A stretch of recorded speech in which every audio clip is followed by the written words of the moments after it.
Ya veremos. Bueno, pues estamos en Apocalipsis 19 y 20, lo vamos a leer ahora, y he titulado el mensaje Celebración, Cena, Combate y Condenación. Todo empieza con C, así que será un poquillo más fácil recordar de lo que vamos a hablar.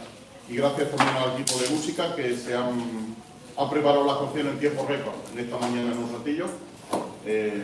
Han cedido las peticiones que le hemos hecho.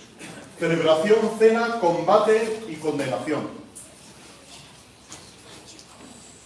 Ya sabéis que en el capítulo 18 hemos visto las grandes lamentaciones que la gente hacía por la gran ciudad, la Babilonia, la madre de las rameras, la madre de las prostitutas, como se menciona ahí. Y hay grandes lamentos, y ese tiempo de lamento va a dar lugar ahora en el capítulo 19 a un tiempo de celebración. Hemos pasado de la lamentación a la celebración, de las lamentaciones a la celebración. Y vamos a ver, vamos a leer los dos capítulos, ¿vale? Sabéis que mi empeño muchas veces es que la gente lea la palabra. Y ya no tenemos excusa porque nos queda esta semana y dentro de 2 semanas que tendremos el siguiente mensaje que abarcará capítulo 21 y capítulo 22, y hemos terminado de leer y de estudiar Apocalipsis. Así que ya nadie puede decir, no, yo nunca he leído, sí, lo he leído porque ha estado en la iglesia, si ha venido todos los domingos, lo han leído conmigo, y es realmente de lo que uno tiene que disfrutar, de la palabra encima de lo que yo pueda contar, ¿no? Por eso mi empeño es leer mucho la palabra, aunque sean pasajes bastante largos. Dice así el relato de Apocalipsis capítulo 19, lo que hemos cantado. Después de esto, oí algo en el cielo que parecía las voces de una inmensa multitud que gritaba: ¡Aleluya! ¿Lo decís conmigo? ¡Aleluya! La salvación, la gloria y el poder le pertenecen a nuestro Dios. Sus juicios son verdaderos y justos. Él ha castigado a la gran prostituta que corrompió la tierra con su inmoralidad. Él ha vengado la muerte de sus siervos. Y otra vez sus voces resonaron diciendo: ¡Aleluya! El humo de esa ciudad subirá por siempre jamás. Entonces los 24 ancianos y los 4 seres vivientes se postraron y adoraron a Dios que estaba sentado en el trono. Exclamaron: ¡Amén! ¡Aleluya! Y del trono salió una voz que dijo: ¡Aleluya! Alabad a nuestro Dios, vosotros sus siervos y todos los que le teméis, desde el más insignificante hasta el más importante. Entonces volví a oír algo que parecía el grito de una inmensa multitud, o el rugido de enormes olas del mar, o el estruendo de un potente trueno que decían: ¡Aleluya! Pues el Señor nuestro Dios, el Todopoderoso, reina. Alegrémonos y llenémonos de gozo y démosle honor a Él, porque el tiempo ha llegado para la boda del Cordero, y su novia, su esposa, se ha preparado. A ella se le ha concedido vestirse del lino blanco y puro de la más alta calidad, pues el lino de la más alta calidad representa las buenas acciones del pueblo santo de Dios. Y el ángel me dijo: escribe esto: benditos, bienaventurados son los que están invitados a la cena de la boda del Cordero. Y añadió: estas son palabras verdaderas que provienen de Dios. Entonces me postré a sus pies para adorarme, pero me dijo: no me adores a mí. Yo soy un siervo de Dios como tú y tus hermanos que dan testimonio de su fe en Jesús. Adora solo a Dios, porque la esencia de la profecía es dar un claro testimonio de Jesús. Entonces vi el cielo abierto, y había allí un caballo blanco. Su jinete se llamaba Fiel y Verdadero, porque juzga con rectitud y hace una guerra justa. Sus ojos eran como llamas de fuego, y llevaba muchas coronas en la cabeza. Tenía escrito un nombre que nadie entendía excepto él mismo. Llevaba puesta una túnica bañada de sangre, y su título era La Palabra de Dios. Los ejércitos del cielo, vestidos de lino blanco y puro de la más alta calidad, lo seguían en caballos blancos. De su boca salía una espada afilada para derribar a las naciones. Él las gobernará con vara de hierro y desatará el furor de la ira de Dios, el Todopoderoso, como el jugo que corre del lagar. En la túnica, a la altura del muslo, estaba escrito el título: Rey de Reyes y Señor de Señores. Después vi a un ángel parado en el sol que le gritaba a los buitres que volaban en lo alto de los cielos: venid reuníos para el gran banquete que Dios ha preparado. Venid y comed la carne de los reyes, los generales y los fuertes guerreros, la de los caballos y sus jinetes, y la de toda la humanidad, tanto esclavos como libres, tanto pequeños como grandes. Después vi a la bestia y a los reyes del mundo y sus ejércitos, todos reunidos para luchar contra el que está sentado en el caballo y contra su ejército. Y la bestia fue capturada, y junto con ella el falso profeta que hacía grandes milagros en nombre de la bestia. Milagros que engañaban a todos los que habían aceptado la marca de la bestia y adorado a su estatua. Tanto la bestia como el falso profeta fueron lanzados vivos al lago de fuego que arde con azufre. Todo su ejército fue aniquilado por la espada afilada que salía de la boca del que montaba el caballo blanco. Y todos los buitres devoraron los cuerpos muertos hasta hartarse. Luego vi a un ángel que bajaba del cielo con la llave del abismo sin fondo y una pesada cadena en la mano. Sujetó con fuerza al dragón, la serpiente antigua, que es el diablo, Satanás, y lo encadenó por 1000 años. El ángel lo lanzó al abismo sin fondo y lo encerró con llave para que Satanás no pudiera engañar más a las naciones hasta que se cumplieran los 1000 años. Pasado ese tiempo, debe ser soltado por un poco de tiempo. Después vi tronos, y los que estaban sentados en ellos habían recibido autoridad para juzgar. Vi las almas de aquellos que habían sido decapitados por dar testimonio acerca de Jesús y proclamar la palabra de Dios. Ellos no habían adorado a la bestia ni a su estatua, ni habían aceptado su marca en la frente o en las manos. Volvieron a la vida y reinaron con Cristo durante 1000 años. Esta es la primera resurrección. El resto de los muertos no volvieron a la vida hasta que se cumplieron los 1000 años. Benditos y santos son aquellos que forman parte de la primera resurrección, porque la segunda muerte no tiene ningún poder sobre ellos, sino que serán sacerdotes de Dios y de Cristo y reinarán con Él durante 1000 años. Cuando se cumplan los 1000 años, Satanás será liberado de su prisión. Saldrá para engañar a las naciones, llamadas Gog y Magog, por todos los extremos de la tierra. Las reunirá a todas para la batalla, un poderoso ejército tan incalculable como la arena de la orilla del mar. Y los vi cuando subían por toda la anchura de la tierra y rodeaban al pueblo de Dios y a la ciudad amada. Pero cayó fuego del cielo sobre el ejército que atacaba y lo consumió. Después el diablo que los había engañado fue lanzado al lago de fuego que arde con azufre, donde ya estaban la bestia y el falso profeta. Allí serán atormentados día y noche por 7 años. Y vi un gran trono blanco y al que estaba sentado en él. La tierra y el cielo huyeron de su presencia, pero no encontraron ningún lugar donde esconderse. Vi a los muertos, tanto grandes como pequeños, de pie delante del trono de Dios. Los libros fueron abiertos, entre ellos el libro de la vida. A los muertos se les juzgó de acuerdo a las cosas que habían hecho, según lo que estaba escrito en los libros. El mar entregó sus muertos y la muerte y la tumba también entregaron sus muertos, y todos fueron juzgados según lo que habían hecho. Entonces la muerte y la tumba fueron lanzadas al lago de fuego. Este lago de fuego es la segunda muerte, y todo el que no tenía su nombre registrado en el libro de la vida fue lanzado al lago de fuego. Pasajes que, como veis, hemos escuchado muchas cosas de ellos, ¿verdad? Hemos escuchado acerca de la boda del Cordero, hemos escuchado acerca del milenio, hemos escuchado acerca de Gog y Magog, pero quizá lo tengamos todo como un puzzle, las piezas encima de la mesa, y Juan reúne todas esas piezas, las une y nos muestra delante de nosotros cuál es el plan de redención de Dios. El plan que se acerca a su final, un plan que, como veis, nos habla del triunfo. Ya sabéis que el libro de Apocalipsis, de principio a fin, del capítulo 1 al capítulo 22, es el libro del triunfo de Cristo. El libro del triunfo de Cristo que vence sobre la fuerza del mal, que vence sobre la persecución, que vence sobre los poderes satánicos, y lo que Juan quiere dejar bien claro es que al final de toda esa persecución que la iglesia del siglo I estaba padeciendo de manos del Imperio Romano, al final de todo eso, Dios iba a vindicarles, Dios iba a defender a su pueblo y finalmente iba a darles la victoria. De modo que ese sería todo el resumen del libro de Apocalipsis. Pero hay una primera parte que es la que hemos visto de los versículos 1 al versículo 16 del capítulo 19, que tiene que ver con la celebración. Hay gente que celebra. ¿A quién no le gusta celebrar? A los andaluces celebramos lo que sea, ¿no? le gusta celebrar lo que sea.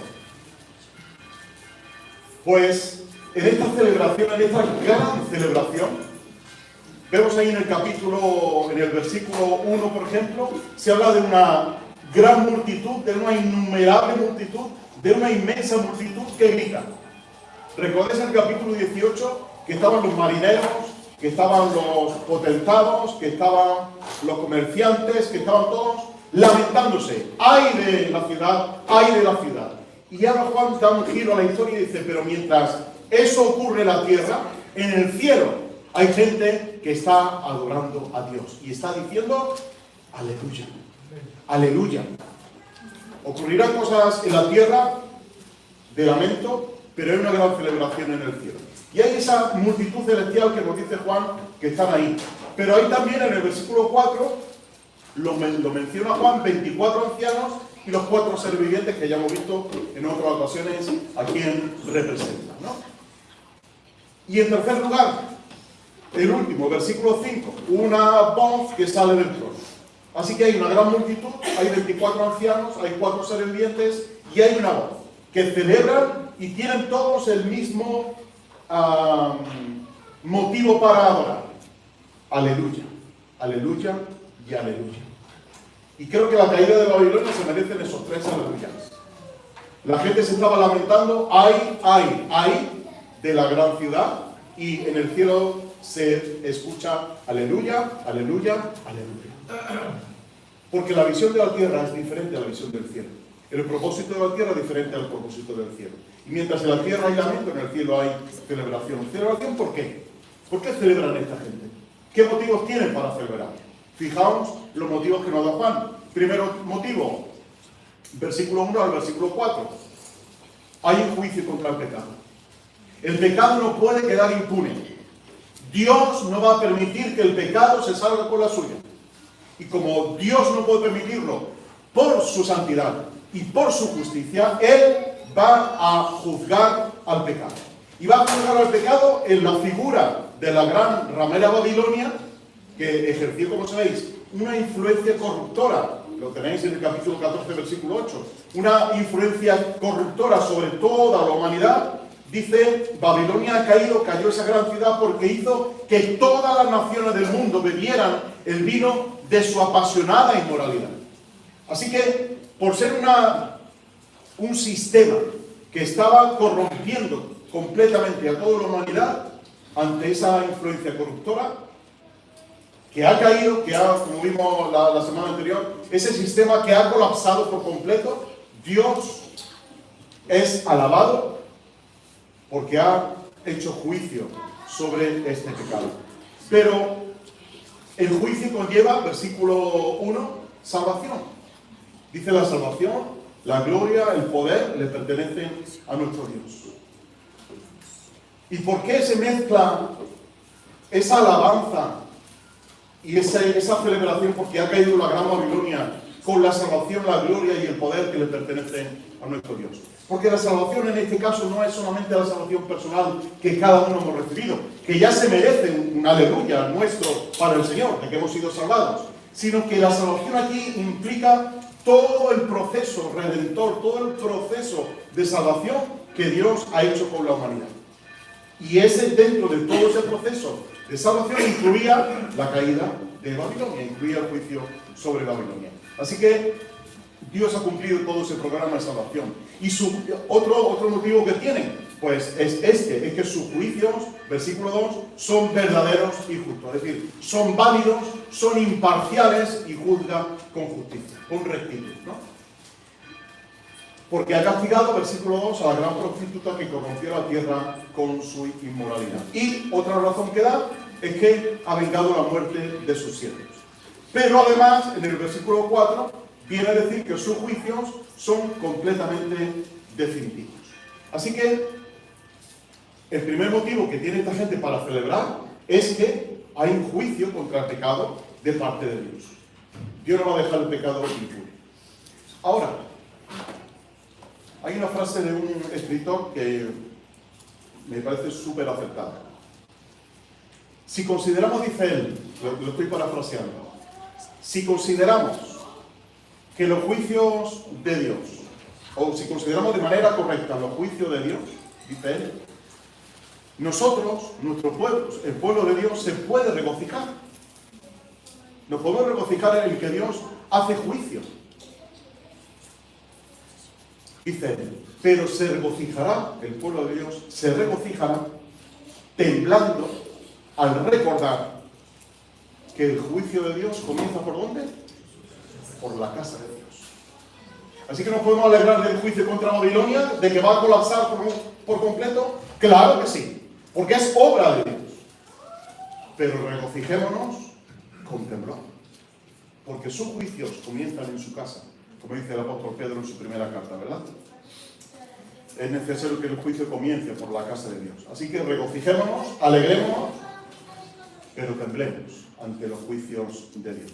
Segundo motivo que tienen para regocijarse, lo dice Juan en el versículo 5 y versículo 6, es que el Señor reina. El Señor tiene el dominio, el Señor tiene el control, el Señor domina la situación, Dios está en su trono. El sistema colapsa, los reyes caen, las naciones caen, pero Dios sigue sentado en su trono. Y eso, hermanos, nos tiene que dar tranquilidad. Eso nos debe de generar un sentimiento de paz, de que a pesar de que los montes tiemblen, como dice el Salmo, a pesar de que las montañas se vayan al fondo del mar, a pesar de que las olas se levanten altas, el Señor sigue en su trono. Recordad a Isaías en el capítulo 6, el año que muere el rey Uzías, todo desastre, todo una hecatombe, no sabemos qué va a ocurrir, dice Isaías, yo vi al Señor, ¿dónde? Sentado en su trono. Así que eso nos debe de generar una gran tranquilidad, la misma tranquilidad que le generó a la iglesia del primer siglo. El Señor reina, el Señor controla la situación. Y se le llama el Dios, versículo 6, el Señor, nuestro Dios, el Todopoderoso. Claro, nosotros estamos acostumbrados a escuchar esto en los Salmos, ¿verdad? Estamos acostumbrados a escuchar esto en este pasaje, por ejemplo. Si estudiamos teología hablamos de que Dios es todopoderoso, que Dios todo lo puede, ¿verdad? Pero decir esto en un contexto del Imperio Romano, donde Domiciano, que era el César de turno, donde Domiciano fue proclamado por sí mismo Señor y Dios nuestro, y nadie podía decir lo contrario, que Juan venga a decir el Señor nuestro Dios, Él es el Todopoderoso, era un enfrentamiento directo con el Imperio Romano. Era declarar que no era Domiciano el Señor, sino que Dios es el Señor. Y este enfrentamiento les trajo graves problemas. Juan, ya sabe que estaba exiliado en la isla de Patmos, pero a la iglesia primitiva le trajo graves problemas el hecho de decir que César no es el Señor, Cristo es el Señor. Y el Señor significa, o el Todopoderoso significa que Él tiene todas las cosas bajo su control. Eso es lo que hay detrás del término todopoderoso. Él tiene todo bajo su control. Él también lo puede hacer todo, pero que en este momento lo tiene todo bajo su control. Tercer motivo que da Juan por el cual la gente estaba celebrando. Han llegado las bodas del Cordero. Versículo 7 al versículo 10. Ha llegado el día de las bodas del Cordero. Esta imagen de Dios desposándose con Israel en el Antiguo Testamento es muy conocida.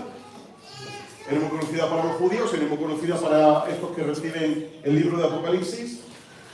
El concepto de Cristo y esposa para nosotros ya es bastante también conocido. Efesios capítulo 5 nos habla de que la esposa de Cristo, igual que Cristo amó a su esposa, ¿verdad?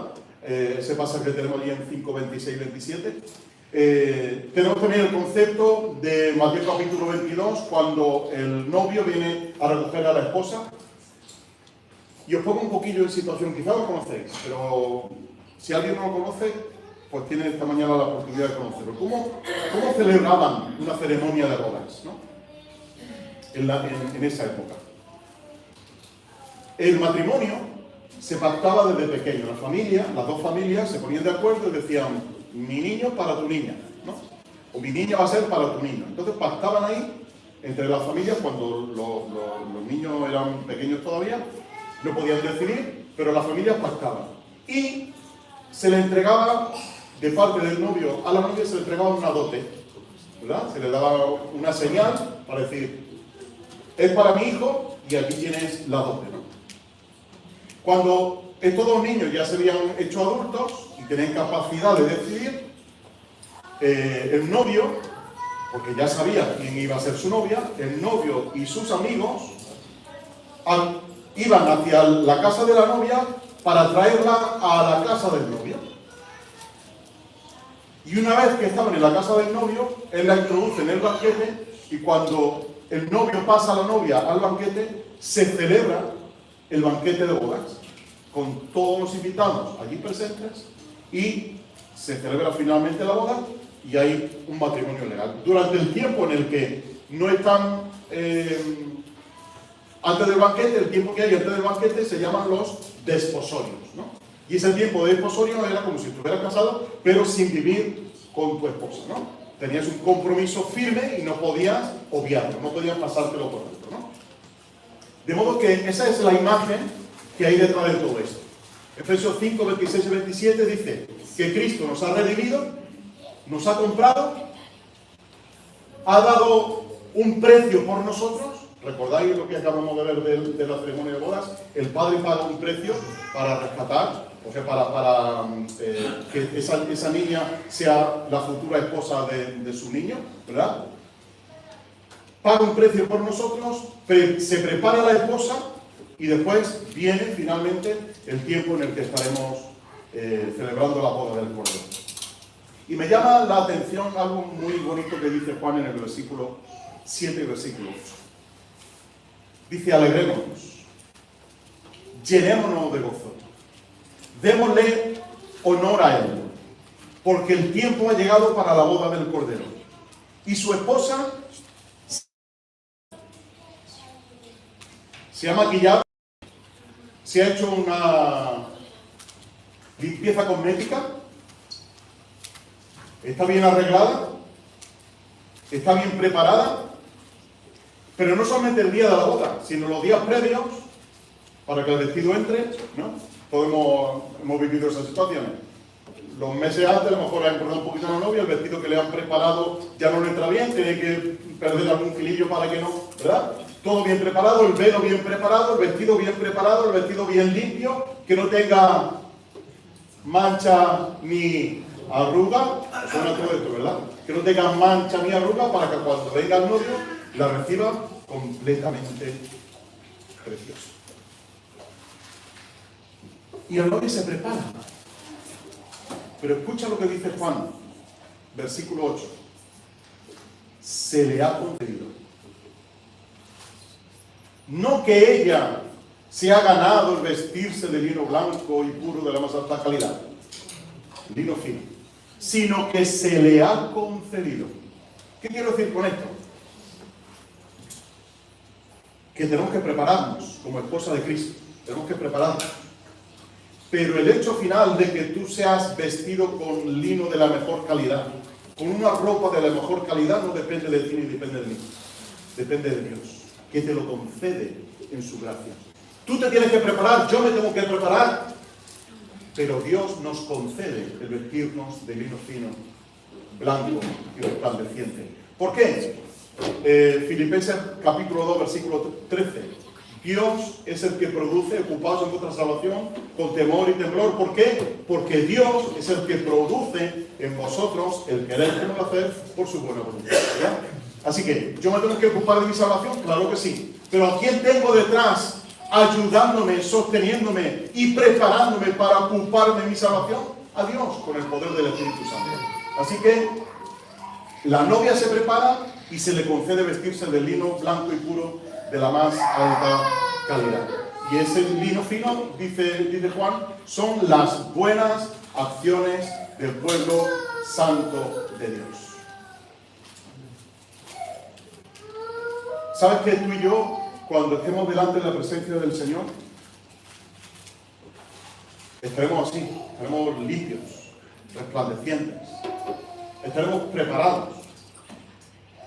Y eso, esa preparación, es a base de que yo en mi vida cristiana me prepare haciendo buenas obras.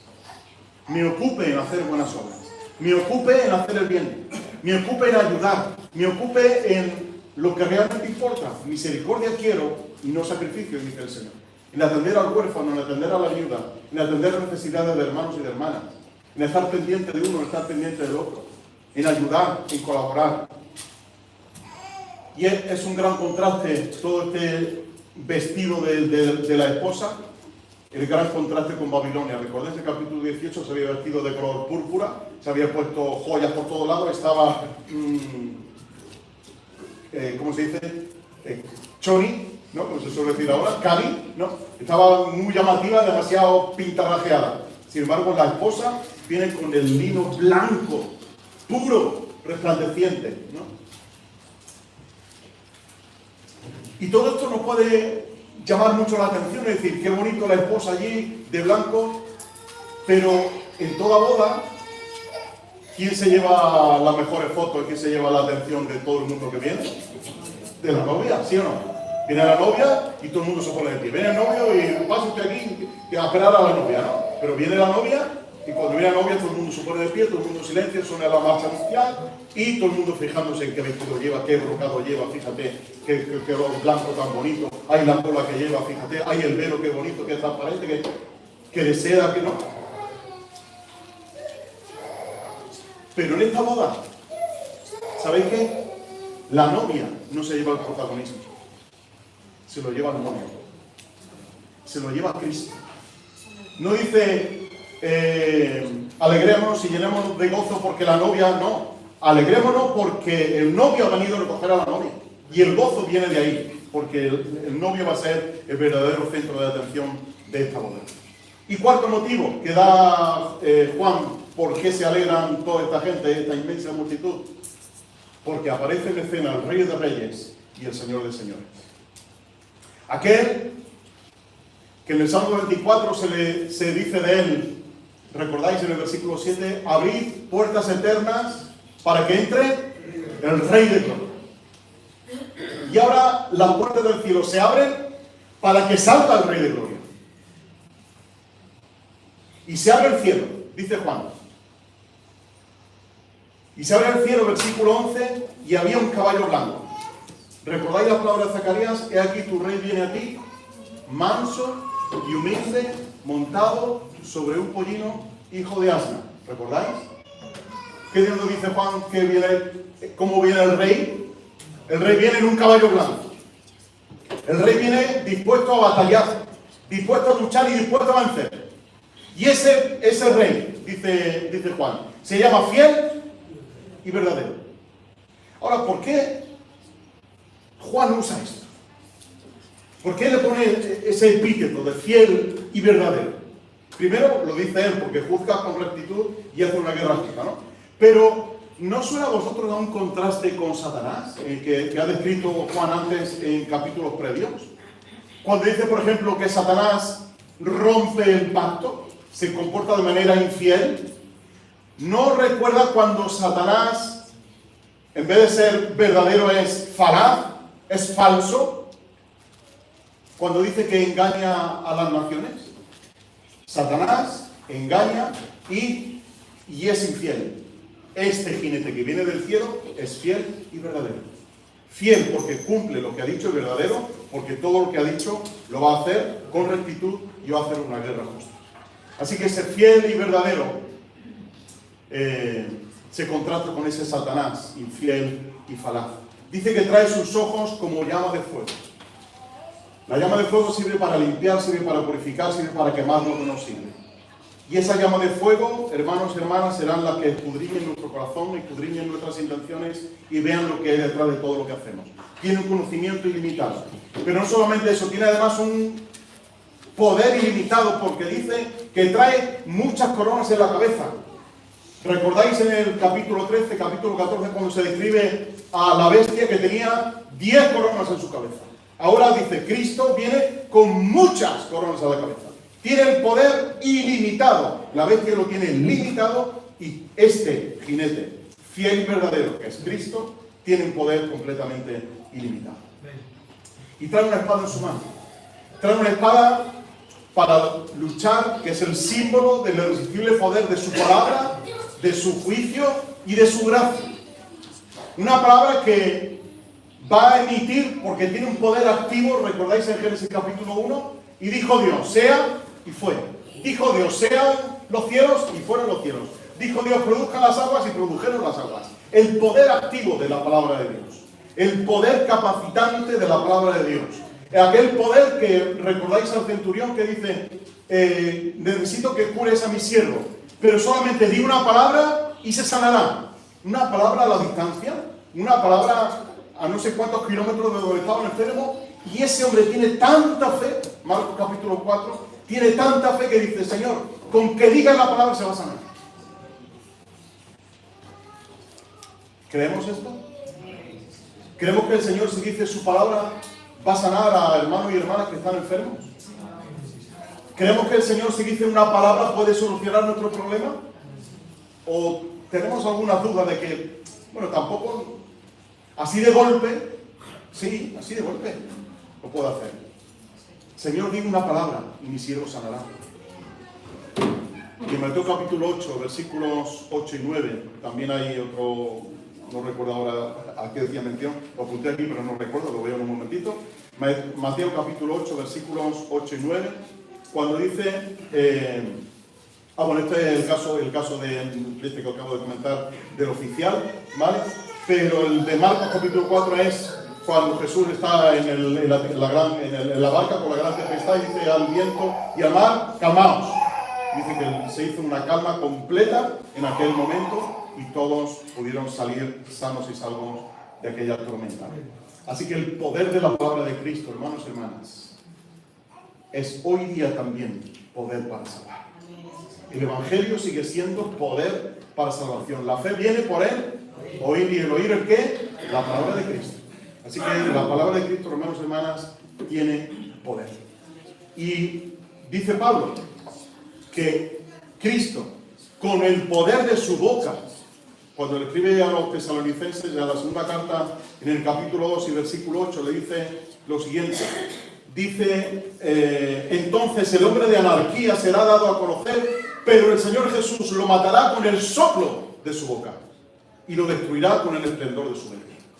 Así que Cristo tiene poder. La palabra de Cristo tiene poder. Di una palabra, dice aquel hombre, y mi siervo sanará. Y él viene acompañado de los ejércitos del cielo, que son los santos del Antiguo Testamento, que es la iglesia, que son los ángeles, y viene con un gobierno de hierro. El gobierno de hierro que ya se mencionaba en el Salmo 2, que implica que él va a destruir por completo todo el mal.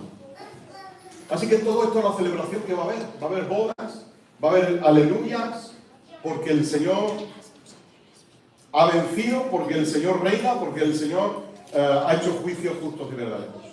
Pero ahí después es una cena terrible, que la tenemos en el capítulo 19, versículos 17 y 18.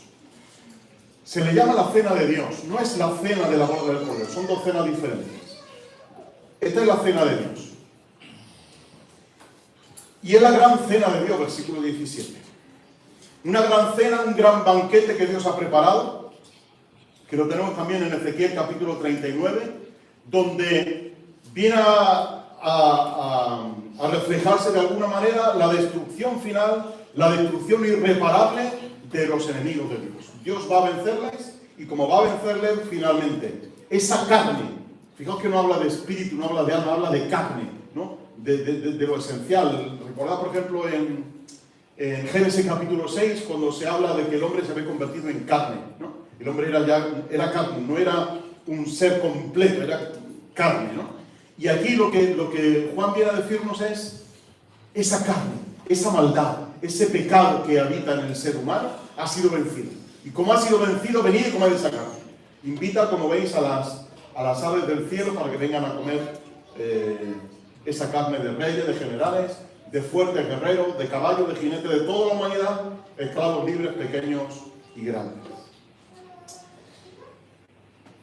Después, dice Juan, versículo 19, hay un gran combate. Hay una celebración, hay una cena y ahora hay un gran combate. Y el combate, ya lo hemos visto en algunas ocasiones, aquí lo tenemos descrito de manera muy breve, es un combate de una confederación de reyes de Oriente, posiblemente Europa, posiblemente la zona de arriba de Rusia, posiblemente, ¿vale? No hay que matizar con estas cosas, pero posiblemente. Y toda esa confederación de reyes se van a reunir para combatir contra el jinete. Contra el jinete que había aparecido acompañado del ejército celestial. Con aquel que viene en un caballo grande. Y van a combatir contra él. Van a luchar contra él. Quieren luchar contra él. Y se habla de nuevo de la bestia, versículo 19. Se habla del falso profeta, versículo 20. La bestia, como sabéis, que representaba el poder social, el poder político, que iba completamente opuesto a la iglesia. El falso profeta, que es la falsa religión, la falsa propaganda, alentando todo lo que el Estado va a hacer o estaba haciendo en ese momento, va a ser esa falsa religión que quiere obligar a los cristianos a decir que el culto se lo merece el Estado, que la religión a ese Dios que no podemos ver no se puede permitir. La religión, la verdadera adoración la merece el Estado, la merece el imperio, que era lo que se reclamaba en ese momento y era lo que se reclamará, será lo que se reclamará también en el futuro. No dice Juan, pues tanto la bestia, el poder social y político, como el poder religioso, representados en personas o no, serán lanzados, dice, al lago de fuego y azufre. Así que fijaos que los primeros moradores del lago de fuego y azufre son la bestia y el falso profeta. Son los primeros que van a ir directamente al lago de fuego y azufre. Después van a ir otros. Hemos leído en el capítulo 20, versículo 10, que después el diablo también fue lanzado al lago de fuego. Luego en el 20:14 hemos visto que la muerte y el Hades también se van al lago de fuego. Y finalmente en el capítulo 21 dice que los incrédulos y malvados también irán al lago de fuego. O sea, ¿existe el infierno? Claro que existe el infierno. Y es tan real como el cielo. Y se le llama el lago de fuego y azufre. No sé si alguna vez habéis olido el azufre quemado. Es un olor espantoso. Un olor fétido, un olor terrible, ¿no? Peor que cuando las madres cuecen la coliflor en las casas. Así que imaginaos más o menos, pero triplicado, ¿no? Pues ese olor a azufre constante, ese olor a ese fuego quemando constantemente el azufre con ese fétido olor, es con lo que se describe al infierno. Y lo que Juan nos quiere traer por medio de estos símbolos, por medio de estas imágenes, quiere traernos a nuestra mente, es concretamente que Dios controla toda la historia pasada, presente y futura. Que Dios tiene en su mano al mundo, al universo, que lo sostiene, que controla el tiempo y el espacio de todo lo que vemos y vivimos. Que Dios, ese Dios que controla todo eso, que va a mover los hilos de la historia para que todo esto acontezca, es el Dios que finalmente va a llevar a su pueblo a la victoria. Que puede estar pasando por persecución mala, claro que sí, por una persecución terrible, claro que sí, que van a ser puestos a prueba, claro que sí, que van a pasar por tribulación, claro que sí, pero finalmente Dios los va a llevar a la victoria. Y los enemigos del pueblo de Dios, los enemigos de Cristo, los enemigos de la cruz, los enemigos de Dios, serán llevados al lugar que les corresponde, que es el lago de fuego que arde con fuego y azufre. Y finalmente hay, capítulo 20, una condenación. Una condenación que ahí se mezclan algunas cosas sobre el milenio, que ahora veremos muy rápidamente. Pero va a haber un tiempo, como veis, que el falso profeta, la bestia, ya están en el lugar que le corresponde, en el lago que arde con fuego y azufre. Pero luego nos dice Juan que baja un ángel del cielo con la llave del abismo, sin fondo, y una pesada cadena en la mano para atar al dragón. Y dice él, que es la serpiente antigua, que es el diablo, que es Satanás, ¿no? Así que nos describe, nos explica de alguna manera quién es ese dragón. Va a haber un tiempo donde dice aquí Juan que va a ser encerrado con llave para que Satanás no pudiera engañar más a las naciones hasta que se cumplieran los 1000 años, ¿no? Y aquí entramos en un terreno donde hay gente que dice que los 1000 años ya empezaron y que se han extendido a lo largo del tiempo. Hay gente que te dice que todavía no han llegado esos 1000 años, ¿no? Que llegarán, que a lo mejor los 1000 años no representan 1000 años literales, sino un largo periodo de tiempo. Pero es tan breve lo que Juan nos dice aquí que no nos da oportunidad de sacar una doctrina amplia y fundamentada sobre el tema del milenio, ¿no? De los 1000 años. Es un periodo del mal donde el poder de Satanás va a estar restringido, donde se va a incapacitar al diablo, porque sabéis que hoy día el diablo está vivo y activo, ¿sí o no? ¿Está activo el diablo hoy día? Claro que sí. 1 Pedro 5:8. Cuidado, que el diablo anda alrededor vuestro buscando a quien devorar. Anda como un león rugiente. Y va a llegar el momento en el que ese poder de Satanás y esas acciones de Satanás van a ser detenidas. Van a ser restringidas por completo. ¿Y para qué? Dice aquí Juan. Para evitar que engañe a las naciones. Versículo 3. Para que no pueda engañar más a las naciones durante ese periodo de tiempo. Que como digo, hay gente que lo ve de manera literal, hay gente que lo ve como un periodo largo indeterminado, la multiplicación de 10 por 10 por 10, pero bueno, no nos interesa ahora mismo meternos en esas honduras para ver el tema que nos ocupa y no distraernos, ¿no? Pero se habla también de que va a haber una batalla final que la va a instigar el mismo Satanás. Después de ese periodo de tiempo va a haber un combate final. Y ese combate final va, como digo, a estar instigado por Satanás, donde va a llevar detrás de sí a un ejército completamente engañado, vuelve a las suyas durante ese periodo de tiempo de 1000 años. No va a engañar a las naciones, pero después Satanás, cuando es suelto, vuelve a las suyas. Son 1:30. Tengo todavía unos minutillos. Como tengo unos minutillos extras, ¿vale? Permitirme ir al libro de Ezequiel. Acompañadme, por favor, al libro de Ezequiel.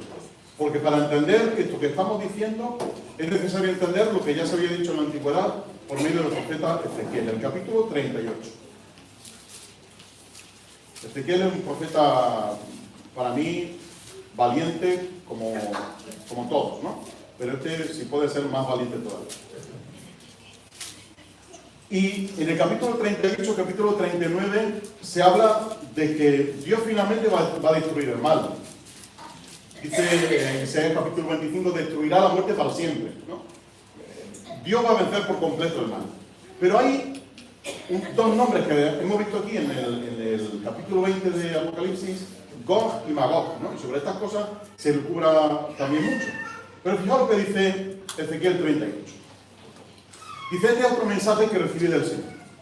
Hijo de hombre, le dice a Ezequiel, ponte de cara a Gog, de la tierra de Magog, el príncipe que gobierna las naciones de Mesec y Tubal, y profetiza contra él. Dale este mensaje de parte del Señor soberano. Gog, yo soy tu enemigo. Te haré regresar y te pondré garfios en las mandíbulas para sacarte junto con todo tu ejército, tus caballos y tus conductores de carro, con toda su armadura y una inmensa multitud armada con escudo y espada. Además, dice, te acompañarán Persia, Etiopía y Libia con todas sus armas. También se sumará a Gomer y todos sus ejércitos, junto con los ejércitos de Bet Togarmá. Bet Togarmá es Turquía hoy día, ¿vale?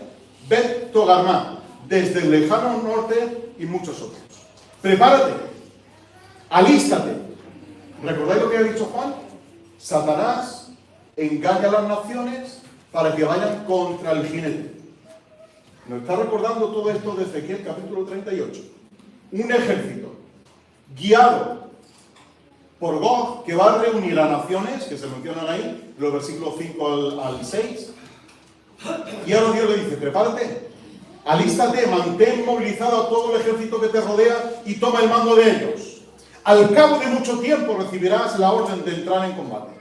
En un futuro lejano caerás en picada sobre la tierra de Israel, la cual estará disfrutando de paz después de haberse recuperado de la guerra y luego de que su gente haya regresado de otras tierras de los montes de Israel. Tú y todos tus aliados, un inmenso y temible ejército, descenderéis sobre Israel como una tormenta y cubriréis la tierra como una nube. Esto dice el Señor soberano. En ese tiempo te vendrán a la mente malos pensamientos, tramarás una estrategia perversa, dirás: Israel es un país sin protección, lleno de aldeas sin murallas.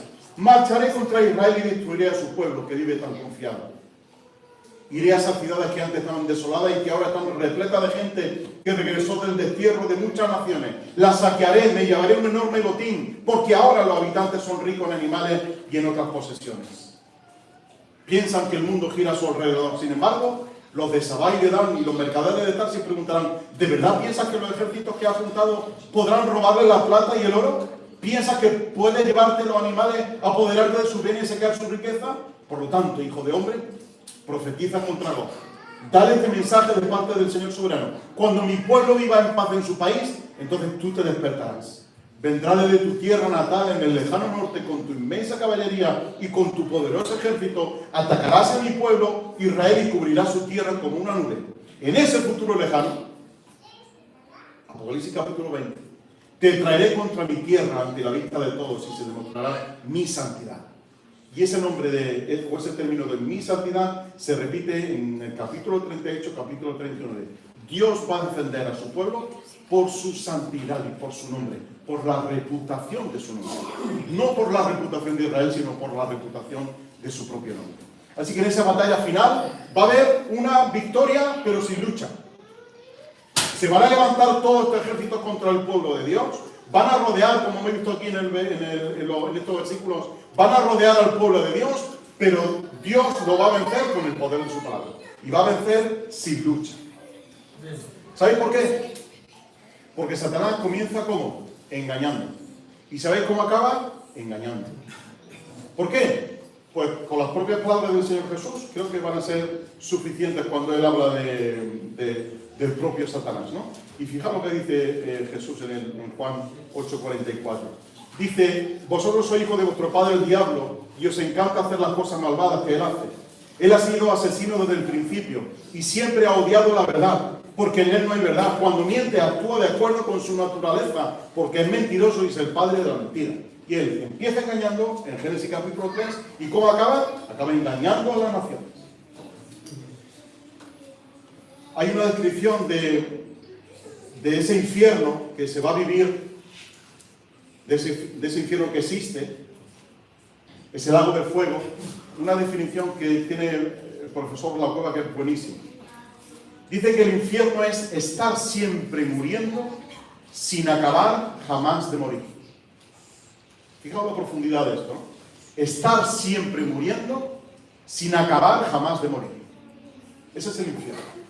Un remordimiento continuo, un sufrimiento continuo, deseando morirte, pero no vas a morirte. Deseando que acabe tu vida, que acabe tu existencia, pero no va a acabar tu existencia. Va a ser un tormento completamente eterno. Así que la bestia y el falso profeta van a estar allí. Después irá Satanás también camino del lago de fuego y azufre. Se va a destruir finalmente todo el mal que ha perseguido al hombre del Edén. Y va a haber juicios. Va a haber juicios contra Israel. Y la ley que se le va a aplicar a Israel es la ley de Moisés. Va a haber juicios contra las naciones. Y a las naciones gentiles, la ley que se le va a aplicar va a ser la ley de la conciencia. Va a haber un juicio contra los ángeles caídos. Y va a haber el juicio del gran trono blanco que hemos visto aquí, en los versículos 11 al 15. Pero también, y aquí es donde me quiero parar un poco más, va a haber un tribunal para los creyentes. No un juicio donde va a haber cargos contra ti y se te va a acusar, de modo que, como dice Pablo, todos queden sin excusa, ¿verdad? Sino que va a haber un tribunal donde tú ya como creyente, donde yo como creyente, vamos a estar delante del Señor, nos vamos a presentar allí delante de Él y vamos a rendirle cuentas. ¿Y de qué voy a rendirle cuentas yo al Señor? Hemos visto que Israel va a rendir cuentas en base a la ley de Moisés. Los gentiles, los no creyentes, van a rendir cuentas en base a la ley de la conciencia que les acusa, ¿no? Y de que deben de convertirse, y de que necesitan un salvador. Pero tú y yo, que no estamos bajo la ley, vivimos la vida como queremos, es que como vamos a estar en el tribunal de Cristo, hemos sido limpiados, hemos sido perdonados, hemos sido salvados, pues no hay por qué temer. Claro, no hay por qué temer en cuanto a tu salvación. Pero hay que temer algunas cosas, porque estamos bajo ley. ¿Estamos bajo ley o no? Sí. ¿Sabes qué ley? Bajo 3 leyes, no con una. Estamos los creyentes bajo 3 leyes. Primera, la ley del amor. La ley del amor. Después nos dice Pablo que estamos sujetos a la ley de Cristo. Y en tercer lugar dice Santiago que estamos sujetos a la ley de la libertad. Así que tenemos 3 leyes que nos gobiernan a nosotros, que nos mandan, que mandan sobre nuestra conducta, que nos dicen cómo tenemos que vivir. La ley del amor, la ley de Cristo y la ley de la libertad. Ahora, ¿qué se va a juzgar allí? ¿En base a qué? De esas 3 leyes, Dios lo va a poner delante y me va a comparar a mí con esas leyes. Claro, me ve limpio por la justicia de Cristo, pero hay 3 leyes que me van a juzgar a mí. ¿He menospreciado a mis hermanos? No a los de aquí solamente, sino a otros hermanos. ¿Menosprecio la iglesia del Señor? La ley del amor. ¿Juzgo? ¿Emito juicio sobre las intenciones de mis hermanos y hermanas? Porque yo solamente veo acción. Lo que hay adentro, a mí no me corresponde mirarlo, me corresponde mirarlo al Señor. Yo no juzgo. ¿Quién soy yo, como decía Mariano hace poco en la predicación? ¿Quién soy yo para juzgar al siervo ajeno? Yo no soy nadie, no puedo juzgar la intención del corazón, que solamente le corresponde al Señor. Pero ahora, si yo me erijo en juez de mis hermanos, estoy atentando contra la ley de la libertad, estoy atentando contra la ley del amor y estoy atentando contra la propia ley de Cristo. Y dice Pablo lo siguiente: ¿por qué entonces juzgas a otro creyente? ¿Por qué menosprecias a otro creyente? Recuerda, dice él, que todos estaremos delante del tribunal de Dios. ¿Por qué juzgas? ¿Por qué menosprecias? ¿Por qué menosprecio yo a mis hermanos?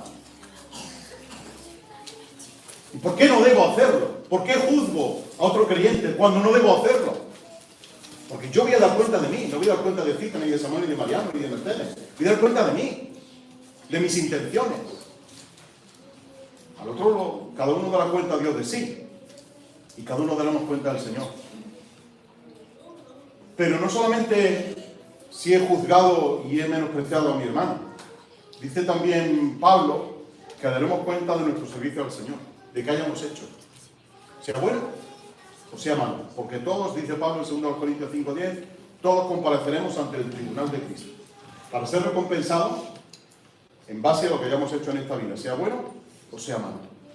Así que, hermano, hermana, yo mismo también, ¿qué estoy haciendo con mi vida cristiana? ¿Soy salvo? Claro que sí, eso nadie me lo puede quitar. No hay condenación para los que están en Cristo Jesús, pero tengo 3 leyes que tengo que cumplir: la del amor, la ley de Cristo y la ley de la libertad. Como no respete esas 3 leyes, estoy en graves problemas delante del tribunal de Cristo y seré juzgado en base a esas 3 leyes.